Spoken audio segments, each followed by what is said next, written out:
प्यारे बुज़ुर्गों, माताओं, भाई और बहनों, आज 2 अक्टूबर को महात्मा गांधी जी का हैप्पी बर्थडे है। महात्मा गांधी जिन्हें फादर ऑफ द नेशन कहा जाता है, जिन्होंने अहिंसा का रास्ता अपनाया और भारतवर्ष को इंडिपेंडेंस दिलवाई। जब हम उनकी ज़िंदगी की ओर देखते हैं तो उनकी ज़िंदगी प्रेम से भरी हुई थी, शांति से भरपूर थी। वो चाहते थे कि सब जगह शांति हो और शांति का रास्ता उन्होंने अपनी ज़िंदगी में अपनाया। वो चाहते थे कि हम सब भी जिस मकसद से यहाँ भेजे गए हैं उस मकसद को पूरा करें, शांतिपूर्वक अपनी ज़िंदगी गुजारें और प्रेम से एक दूसरे के साथ मिलजुल कर रहें।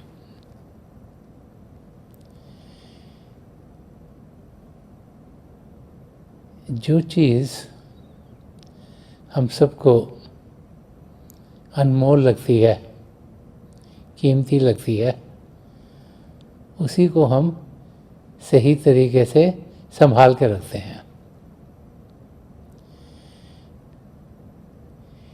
एक वाक़या है जो दर्शाता है कि हम सोचते क्या हैं कि क्या चीज़ अनमोल है और असल में क्या है कि जिस और हमें ध्यान देना चाहिए। एक छोटी सी फैमिली थी, उसमें एक छोटी लड़की जीती थी। उसके माँ बाप थे, माँ बाप बहुत अमीर थे और वो अपनी बेटी का बहुत अच्छी तरीके से ख्याल करते थे। उसके लिए उन्होंने आया रखी हुई थी और जो वो चाहती थी वो उसे दिया करते थे। साल में एक बार जब गर्मी की छुट्टियां आती थी तो उस लड़की के माँ बाप हर साल कहीं ना कहीं यूरोप में वकेशन के लिए जाते थे। वो अपने दोस्त मित्रों के साथ जाते थे और उस समय वो अपनी बेटी को घर ही छोड़ जाते थे। बेटी आया के साथ रहती थी 2 महीनों के लिए और ऐसे ही उसकी ज़िंदगी के कई साल गुजर गए। एक साल जब गर्मी की छुट्टियों से कुछ देर पहले उसके माँ बाप बाहर जाने का प्लान कर रहे थे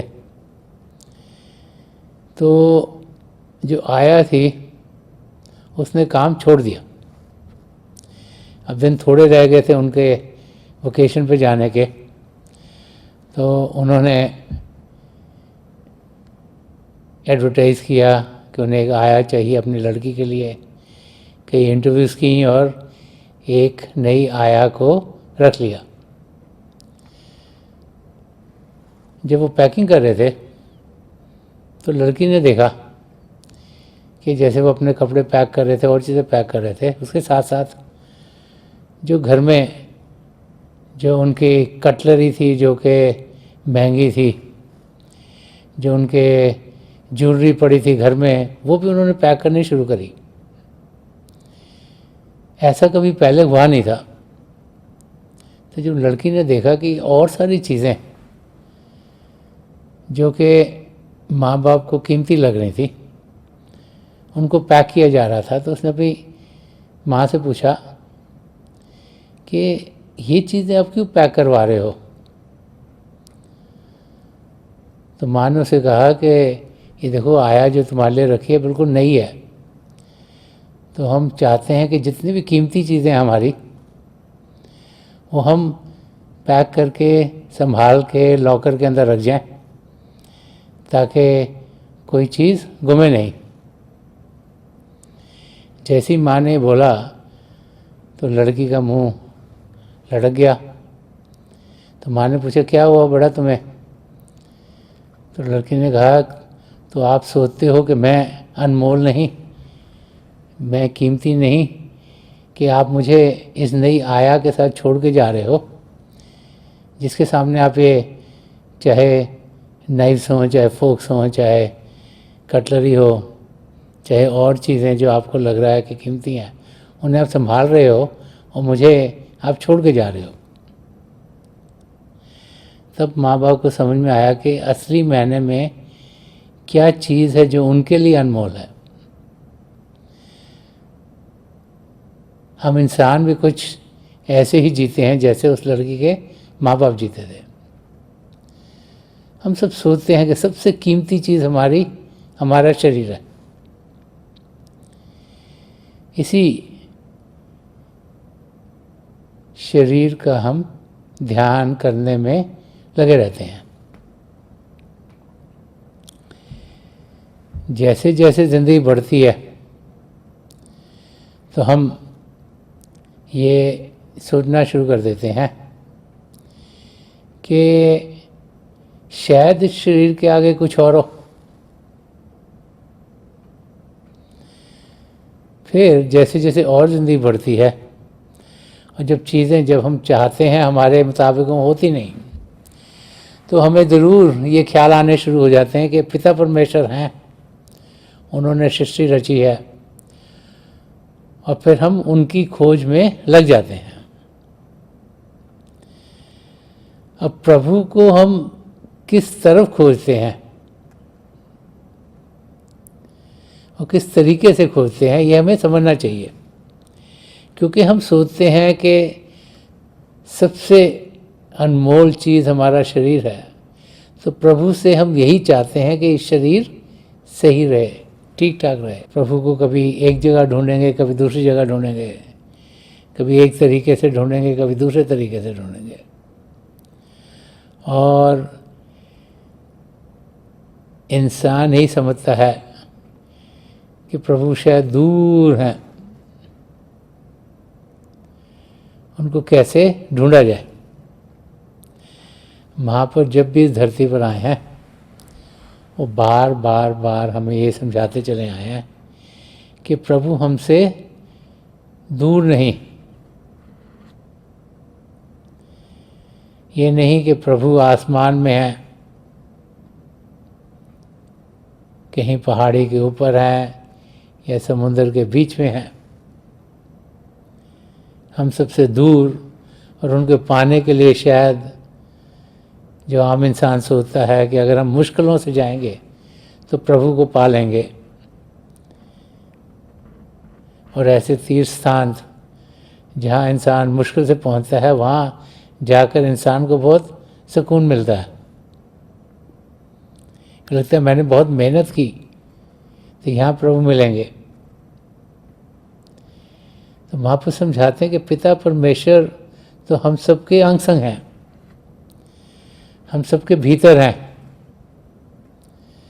हमें किस और उनकी खोज करनी है ये समझना चाहिए। अगर हम समझें कि पढ़ लिख के प्रभु को हम पा लेंगे, या दुनिया के कोई ऐसी जगह जहाँ पहुँचेंगे वहाँ प्रभु मिल जाएंगे, तो ये हमारी गलतफहमी है। जितनी देर अपने आप से बाहर में प्रभु को ढूंढते रहेंगे, पिता परमेश्वर को हम पा नहीं सकेंगे, क्योंकि प्रभु तो हम सबके अंग संग हैं, हमारे भीतर हैं। बहुत सी बार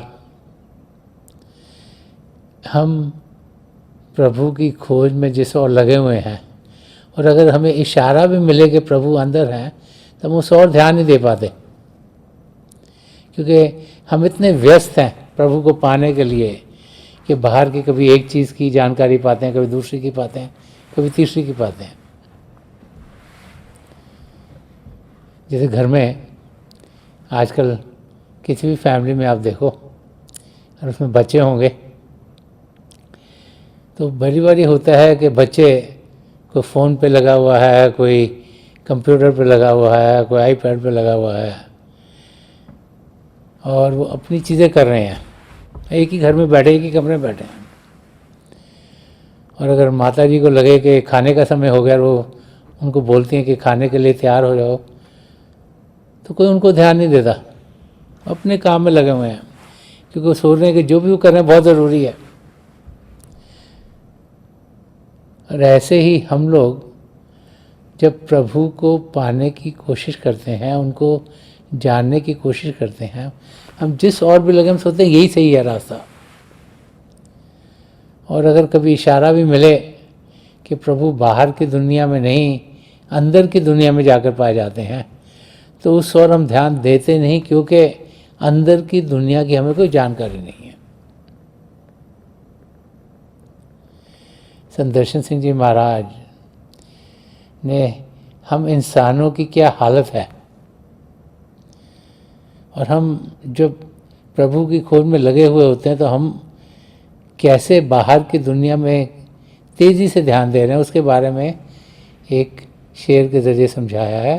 वो फरमा रहे हैं, हमें तो शौक़े जुस्तजू में होश ही नहीं रहा, हमें तो शौक़े जुस्तजू में होश ही नहीं रहा, सुना है वो तो बारहा करीब से गुज़र गए, सुना है वो तो बारहा करीब से गुज़र गए। तो संत दर्शन सिंह जी महाराज फरमा रहे हैं कि हम लोग प्रभु की खोज में लगे हुए हैं। कुछ होता है कि शायद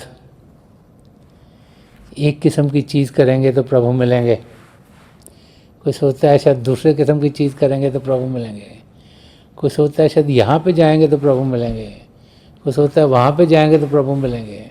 तो तरह तरह की चीज़ों में हम सब प्रभु को पाने के लिए लगे हुए हैं, और हम अपनी तरफ से बड़ी ज़ोर शोर से लगे हुए हैं। तो फरमा रहे हमें तो शौक़ है जुस्तजू, कि जो सर्च की सोच है, जो खोज का जो शौक़ है, कि हम चाह रहे हैं कि पिता परमेश्वर को जाने पहचाने, हमें बड़ा शौक़ है कि हम प्रभु की नज़दीकी पर उनको जाने, उन्हें पहचाने, तो हमें तो शौक़ जुस्तजू में होश ही नहीं रहा। वो फरमा रहे कि हम प्रभु को पाने का जो शौक़ है वो इतना ज़्यादा है कि उसमें हमें और किसी चीज़ का ख्याल नहीं रहता, और किसी चीज़ की होश नहीं रहती कि हम कर रहे हैं।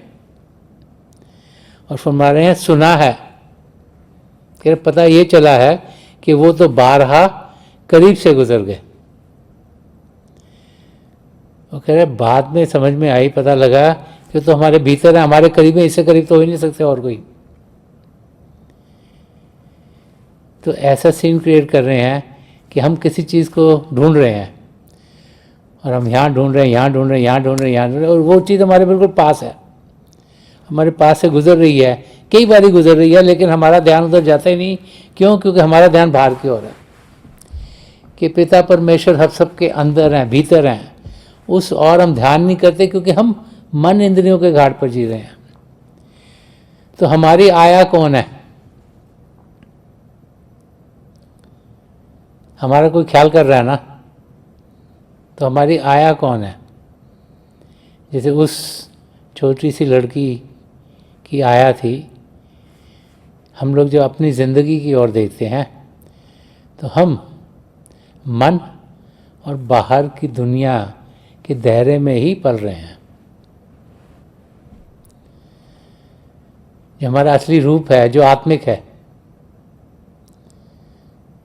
जो प्रभु का अंश है, जो प्रभु के प्रेम से भरपूर है, उसे कंट्रोल में होना चाहिए। लेकिन हो क्या रहा है कि जो हमारी इंद्रियां हैं वो मन के ज़रिए हमारा ध्यान, जो हमारी आत्मा का भारी रूप है, उसे बाहर की दुनिया में खींच के लेके जा रहा है। ये देखने की इंद्री, सुनने की इंद्री, चखने की इंद्री, सूंघने की इंद्री और स्पर्श की इंद्री, इन इंद्रियों के ज़रिए हमारा ध्यान इस माया की दुनिया में जा रहा है, और उसी के रंग में हम रंगे जा रहे हैं, और उसमें हम व्यस्त हैं, डूबे हुए हैं।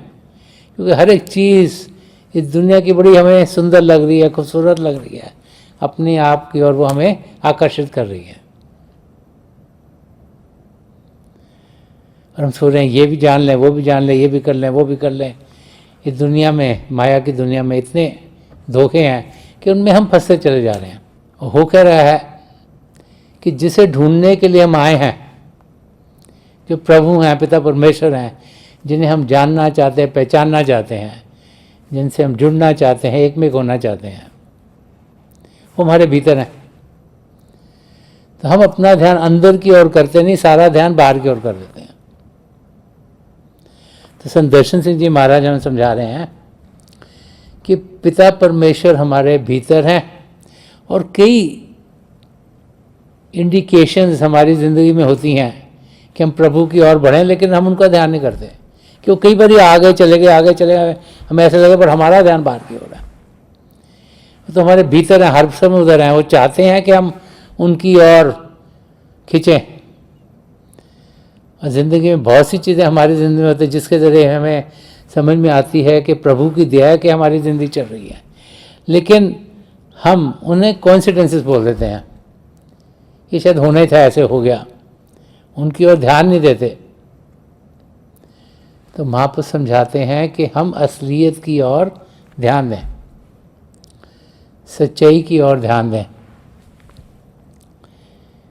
पिता परमेश्वर जो हमारे भीतर हैं उनको जाने, उनको पहचाने। जो सबसे कीमती चीज़ हमारी है वो शरीर नहीं, वो मन नहीं, वो दिमाग नहीं,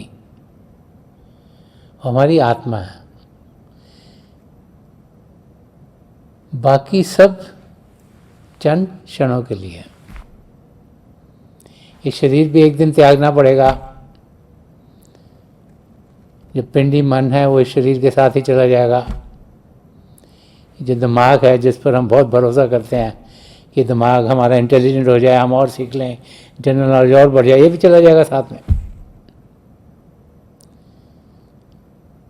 रहेगा क्या? हमारी आत्मा।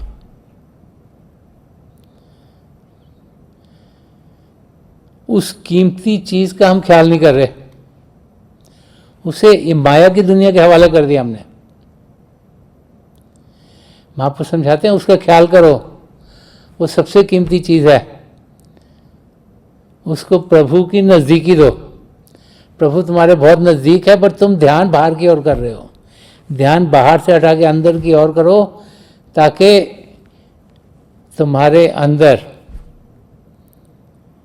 जो प्रभु का शब्द चल रहा है, जो प्रभु की ज्योति और ज्योति चल रही है, उसके साथ तुम जुड़ सको। तभी जो सबसे कीमती चीज़ है उसका तुम ख्याल करोगे। नहीं तो मन इंद्रियों के घाट पर जीते हुए ये सारी ज़िंदगी गुजर जाएगी। और ये सुनहरा मौका जो हमें मिला है, जो पिता परमेश्वर की दया से मिला है, जो अपने आप को जानने के लिए मिला है, जो परमात्मा को पाने के लिए मिला है, वो हमारे हाथ से निकल जाएगा।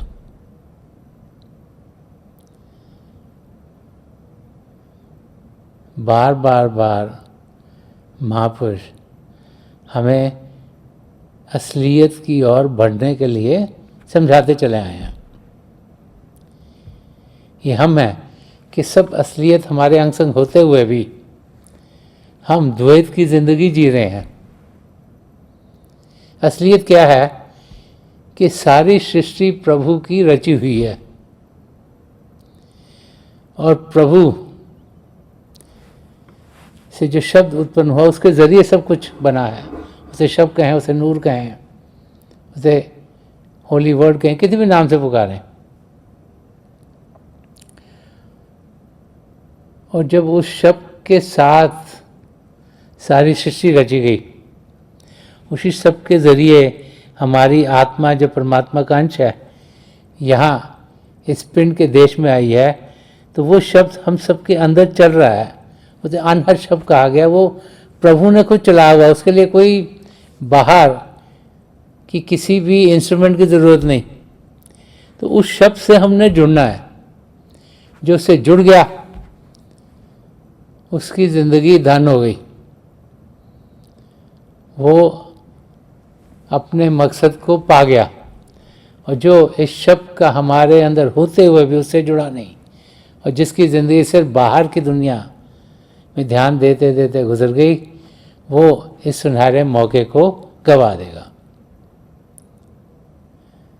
हमें जानना है कि ये जो सुनहरा मौका हमें मिला है इस मानव चोले में होने का, क्योंकि सिर्फ इस मानव चोले में ही सब पदार्थ हैं जो हमें चाहिए अपने आप को जानने के लिए और पिता परमेश्वर को पाने के लिए। तो इस मौके का हम पूरा पूरा फ़ायदा उठाएं। इसीलिए बार बार बार महाप्रभु हम समझाते हैं कि हम अभ्यास करें, भजन सिमरन करें, शरीर को शांत करें, मन को शांत करें, ध्यान बाहर से अंदर की ओर डालें। जो हमारी सूरत की धारा है उसको अपने अंदर इकाग्र करें, यहाँ शिव नेत्र पर इकाग्र करें, अपने सदगुरु की मदद से इस शरीर से ऊपर उठ पाएँ और अंदर के मंडलों में उड़ान करें। वही भाई बहन जो प्रभु के शब्द से साथ जुड़ेंगे, वही अंदर की खुशियाँ, अंदर का आनंद पा सकेंगे। वो खुशियाँ, वो आनंद जो सदा सदा का है, वो चंद क्षणों का नहीं, वो सदा सदा का है। तो उस अवस्था में हमने जाना है, उसमें जाने के लिए हमें अभ्यास करना है। तो थोड़ी देर के लिए आप सब अभ्यास के लिए बैठ जाइएगा। आप जहाँ भी बैठे आराम से बैठिएगा, अपनी आंखें बंद कर लीजिएगा। जो आंखों के डेले हैं ये आपके सामने जैसे 8-10 इंच सामने फोकस हो। आंखें बंद करते ही वो भाई बहन जिन्हें नाम की देन मिली आप सिमरन कीजिएगा। और जो भाई बहन यहाँ नए हैं, आप पिता परमेश्वर के किसी भी जाति नाम का जाप कीजिएगा। जाप मन ही मन करना, ऊंचा नहीं दोहराना। मेरी हजूर बाबा सावन सिंह जी महाराज, परम संत कृपाल सिंह जी महाराज और दयाल पुरुष दर्शन सिंह जी महाराज, जो कि पिछली सेंचुरी के महापुरुष में हैं, इनके चरण कमलों में यही प्रार्थना है कि अपनी दया दृष्टि हम पर रखें, हमारा ध्यान प्रभु की ओर करें और हमें अंदर की दुनिया में बढ़ने में मदद करें। थोड़ी देर में मैं आपको इस बैठक से उठाऊंगा और मेरी शुभकामनाएं आप सबके साथ हैं।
छोड़ दीजिए जी, प्लीज़ लीव ऑफ।